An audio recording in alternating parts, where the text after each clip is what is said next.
राम राम सबको। कैसे हो आप लोग? आशा करती हूँ आप सब ठीक होंगे। निधि चैनल में आप सबका स्वागत है। और एकादशी आने वाली है और मैं सबको एकादशी की कथा सुनाऊंगी। षठ तिला एकादशी जो कि 14 जनवरी को है। और मैं चाहती हूँ कि आप सब लोग एकादशी का अवश्य व्रत करें, क्योंकि एकादशी के व्रत का बहुत ज़्यादा महत्व है। इंसान कोई भी व्रत न रख पाए तो एकादशी का व्रत हमें अवश्य करना चाहिए, जिससे हमें सब तरह के पुण्य की प्राप्ति हो। और इस दिन हमें हर एक से साथ प्यार से रहना चाहिए और किसी की निंदा चुगली बिल्कुल ना करें।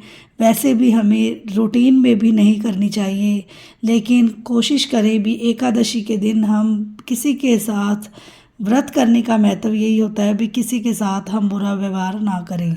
तो शांत रहें और श्रीमन नारायण नारायण का जाप करें, या ओम नमो भगवते वासुदेवाय नमः मंत्र का जाप करें, या श्री कृष्ण गोविंद हरे मुरारी हे नाथ नारायण वासुदेवा, इस तरह के मंत्रों का उच्चारण करते हुए एकादशी व्रत को करके पुण्य कमाएं।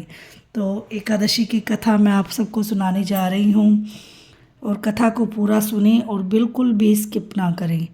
एक समय दाल मम ऋषि ने पुलस्त्य ऋषि से पूछा, हे मुनीश्वर, मनुष्य मृत्युलोक में ब्रह्म हत्या आदि महान पाप करते हैं और दूसरे के धन की चोरी करते हैं तथा दूसरे की उन्नति देखकर ईर्ष्या आदि करते हैं, परंतु फिर भी उनको नरक प्राप्त नहीं होता। सो इसका क्या कारण है?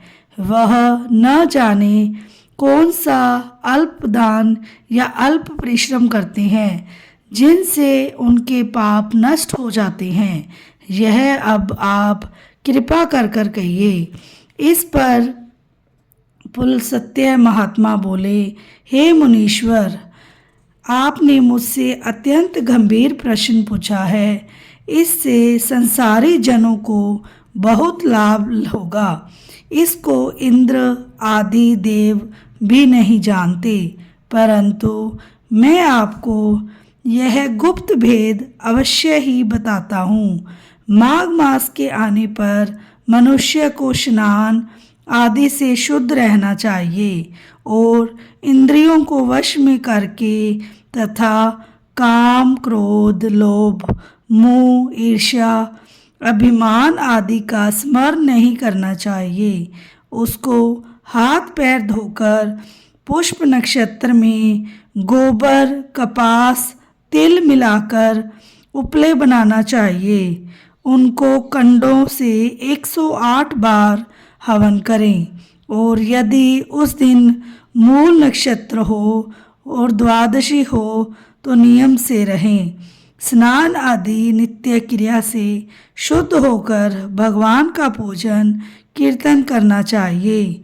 एकादशी के दिन व्रत करें और रात्रि को जागरण तथा हवन करें।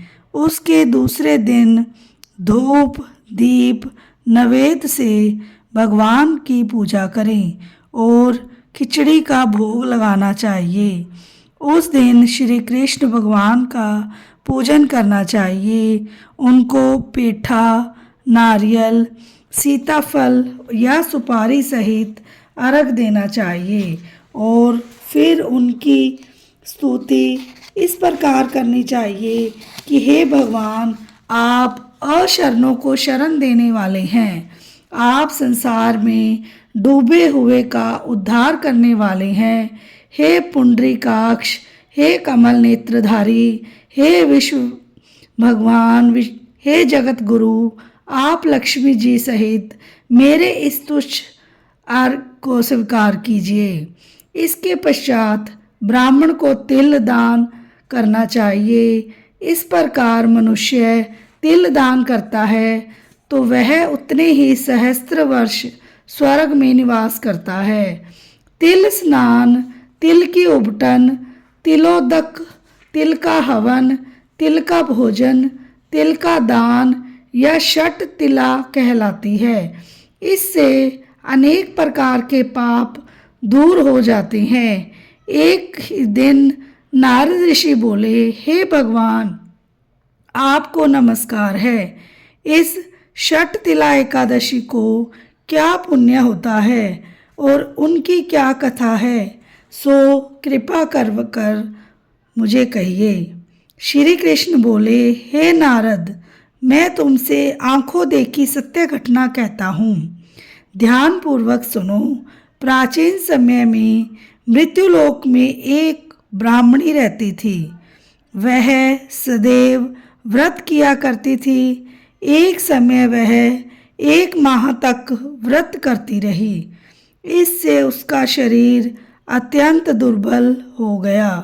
वह अत्यंत बुद्धिमान थी, परंतु फिर भी उसके कभी भी देवताओं तथा व्रतों से अपना मन अस्थिर नहीं किया। इस प्रकार मैंने सोचा कि इस ब्राह्मणी ने व्रत आदि से अपना शरीर शुद्ध कर लिया है और इसको वैष्णव लोक में मिल जाएगा, परंतु इसने कभी अन्नदान नहीं किया है। इससे इसकी तृप्ति होना कठिन है। ऐसा सोचकर मैं मृत्युलोक में गया और उस ब्राह्मणी से अन्न मांगा। वह बोली, हे महाराज, आप यहाँ किस लिए आए हैं? मैंने कहा, मुझे भिक्षा चाहिए। इस पर उसने मुझे एक मिट्टी का पिंड दे दिया। मैं उसे लेकर स्वर्ग लौट आया। कुछ समय बीतने पर वह ब्राह्मणी भी शरीर त्याग कर स्वर्ग आई। मृत पिंड के प्रभाव से उसे उस जगह एक आम वृक्ष सहित ग्रह मिला, परंतु उसने ग्रह को अन्य वस्तुओं से शून्य पाया। वह घबराई हुई मेरे पास आई और कहने लगी, हे भगवान, मैंने अनेकों व्रत आदि से आपकी पूजा की है, परंतु फिर भी मेरा घर वस्तुओं से रहित है। सो क्या कारण है? मैंने कहा, तुम अपने गृह को जाओ और देव स्त्रियां तुम्हें देखने आएंगी। तब तुम उनसे षट तिला एकादशी का पुण्य और विधि सुन लो, तब ही द्वार खोलना। भगवान के ऐसे वचन सुनकर वह अपने घर को गई और जब स्त्रियां आई और द्वार खुलवाने लगी, तब वह ब्राह्मणी बोली कि यदि आप मुझे देखने आई हैं तो षट तिला एकादशी का महात्म सुना दिया। तब उसने द्वार खोला। देव स्त्रियों ने उसको सब स्त्रियों से अलग पाया। उस ब्राह्मणी ने भी देव स्त्रियों के कहे अनुसार षट तिला का व्रत किया और इसके प्रभाव से उसका गृह धन धान्य से भरपूर हो गया। अतः मनुष्यों को जन्म जन्म से आरोग्यता प्राप्त हो जाती है। इस व्रत से मनुष्य को समस्त पाप नष्ट हो जाते हैं। बोलो श्री विष्णु भगवान की जय हो। और ये थी हमारी षट तिला एकादशी की कथा और आशा करती हूँ आपको मेरी कथा पसंद आई होगी और कथा को हमेशा पूरा सुनना चाहिए और वीडियो को लाइक, चैनल को सब्सक्राइब करे बिना बिल्कुल ना जाएं और बेल आइकन को ज़रूर प्रेस करें ताकि मेरी वीडियो की नोटिफिकेशन आप तक जल्दी जल्दी पहुंच जाए, सबसे पहले आ जाए। तो इस तरीके से एकादशी का व्रत हमें ज़रूर करना चाहिए और षट तिला एकादशी के दिन हमें तिल का दान अवश्य करना चाहिए। तिल के पानी में डालकर नहाना चाहिए, उपटन लगाना चाहिए और दान पुण्य और खाना भी चाहिए तिल को। तो इस तरीके से हम व्रत करें और घर में हर एक प्राणी को व्रत अवश्य करना चाहिए। अगर आप भूखा नहीं रह सकते तो 2 बार फलाहार करके आप व्रत करें, अन्न का त्याग अवश्य करें। तो थोड़ा सा कीर्तन करते हैं। श्रीमन नारायण नारायण नारायण, भजमन नारायण नारायण नारायण, जपमन नारायण नारायण नारायण, लक्ष्मी नारायण नारायण नारायण, श्रीमन नारायण नारायण